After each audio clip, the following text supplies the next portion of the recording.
आखिरी सवाल है मेरा उन लोगों के लिए जो फार्मास्यूटिकल इंडस्ट्री में एज अ एंटरप्रेन्योर आना चाहते हैं, कुछ चेंज करना चाहते हैं, अपनी स्किल्स को बड़े पर्पस के लिए यूज़ करना चाहते हैं, उनके लिए आपका क्या पैगाम है? इसमें कितना स्कोप है? किस तरह की स्किल्स की उनको ज़रूरत है सीखने के लिए?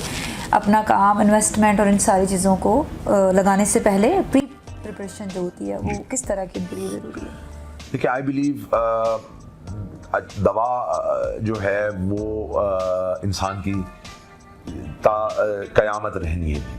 इंसान ने दवा लेनी है और अच्छी दवा की रिक्वायरमेंट हमेशा रहनी। तो ये तो अगर स्कोप की बात करें तो स्कोप तो इसका बहुत है और बढ़ता जाएगा। और कोविड ने एक चीज और हमें सिखा दी कि अब इंसानी हेल्थ प्रायोरिटी बन गई है। अगर पहले हम अपनी हेल्थ को बैकग्राउंड पे रखते थे और चीजों पे पैसे खर्च कर लेते थे, लेकिन अब लोगों को ये बात ग्लोबली रियलाइज हो गई है और स्पेंडिंग पैटर्न्स ग्लोबली ये दिखा रहे हैं कि लोग अगर पहले ये करते थे कि यार मैं एक लेट से कोई डेंटिस्ट का उसने काम कराना है तो वो कहता था यार मैं अगले साल करा लूंगा, इसके लिए पैसे इस साल मैं वेकेशन पे चला जाता हूँ या मैं ये गाड़ी ले लेता हूँ या मैं कुछ शॉपिंग कर लेता हूँ। अब लोगों के स्पेंडिंग पैटर्न्स चेंज हो गए। कोविड के बाद उन्होंने रियलाइज किया नहीं, अपनी इम्यूनिटी अपनी हेल्थ पहले है। अगर वो नहीं है तो आपको कोई भी वायरस आया और आपको अफेक्ट करेगा और आप खुदा ना खास्ता you can be negatively affected. तो अब लोग हेल्थ को प्रायोरिटी बना रहे हैं। What does that mean? छोटी सी हेल्थ प्रॉब्लम होती है, अब लोग उसको सीरियस लेते हैं। They spending more on health. Global आप जितने ट्रेंड्स देख लें हेल्थ केयर की तरफ जा रहे हैं। तो इंडस्ट्री तो इज हाई ग्रोथ इंडस्ट्री और in the next 10 to 15 years हम देखेंगे हाई ग्रोथ होगी। लेकिन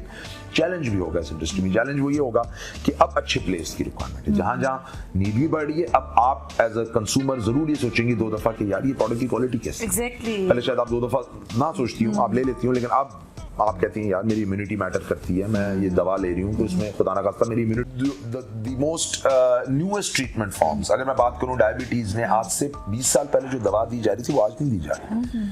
आपकी गायनेकोलॉजी में जो 20 साल पहले दवाएं इस्तेमाल हो रही थी आज नहीं हो रही। आपकी साइकोलॉजी में, कार्डियोलॉजी में दवा भी इवॉल्व कर रही है। तो ये चीजें एवोल्यूशन जो of the drugs of the medicine जो हो रही है उसको देखने की जरूरत है। हमारे अक्सर जो एंटरप्रेन्योर्स आजकल आते हैं फार्मा में वो जिसको कहते हैं ना कि they just follow the crowd. यार अच्छा पैरासिटामोल बना लें, सिप्रोफ्लॉक्सासिन बना लें, ये बना लें।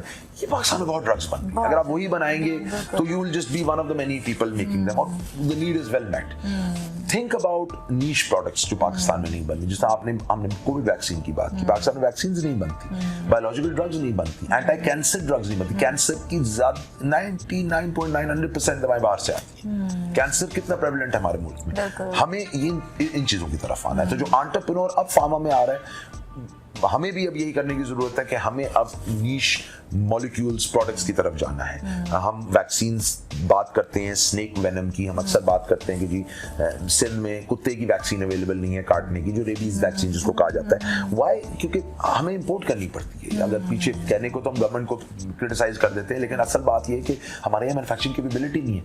और ये एंटी रेबीज वैक्सीन, ये कुत्तों वाली वैक्सीन या ये जो आपकी स्नेक बाइट्स की होती है, या ज्यादातर वैक्सीन आपको पता है इंडिया से इंपोर्ट की जाती है। इंडिया से आपको पता है हमारा एक चैलेंज रहता है बायलैटरल रिलेशंस का, फॉरेन रिलेशंस का, उसकी वजह से ट्रेड भी हर्ट होता है। तो हम लोग अक्सर गवर्नमेंट को तो क्रिटिसाइज कर देते हैं कि यार वो देखो सिंध में वैक्सीन अवेलेबल नहीं है, वहां पे वैक्सीन अवेलेबल नहीं, but lot of time supply chain challenge होता है, वो ममालिक आपको नहीं दे रहे होते। तो 2 चीजें फार्मा में ये चीजें अगर इन हाउस बनाएंगे तो एक तो आप मुल्क का ज़र मुबादला बचाएंगे। आप जो आज हम बात ही ये करते हैं कि हमने इंपोर्ट खत्म करनी है, एक्सपोर्ट बढ़ानी है, पाकिस्तान की तरक्की एक्सपोर्ट में है, तो बैलेंस ऑफ ट्रेड, आप इंपोर्ट कम करेंगे एक्सपोर्ट बढ़ाएंगे तो इंपोर्ट कम हो जाएगी अगर आप ये चीजें लोकली डेवलप कर लेंगे। सेकेंडली आपकी ये लाइन ऑफ डिफेंस है। लेकिन वैक्सीन्स टुडे हमें पता लग गया कि पूरी कौमें आपकी डिजीज से नहीं रिकवर कर पाएंगी अगर वैक्सीन्स नहीं। तो in house capability of vaccines होनी चाहिए हमारे पास कम से कम बेसिक। तो new entrepreneurs should be focused on these things. Bio labs के बारे में ये पूछना चाहूँगी कि